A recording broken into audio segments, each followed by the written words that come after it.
Today, we've got a quick guide on a topic many of you have been asking about: how to change your country in the Google Play Store using a VPN. It's a straightforward process, but there are a few things to keep in mind. Let's dive right in.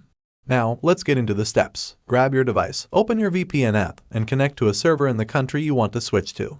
Next, hop onto your desktop browser and navigate to your Google Play settings. Look for the pencil icon next to country/region and select Create New Profile. This step is crucial for the switch. Now, choose the country you want to switch to. Make sure it matches the VPN server you're connected to. Consistency is key here. Follow the on-screen instructions to enter an address and payment method for the new country. This ensures a seamless transition. But hold on, before you rush into changing your country, a word of caution. Once you make the switch, you're locked in for a year. Plus, Google might throw some curveballs your way. Some apps that were previously available may become inaccessible in your new location.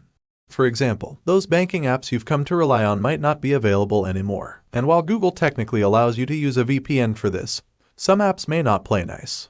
And there you have it, a quick rundown on changing your Google Play country with a VPN. Remember, it might not be a one-size-fits-all solution, so proceed with caution. If you found this guide helpful, give it a thumbs up, and don't forget to subscribe for more tech tips and tricks. Thanks for watching, and happy app browsing.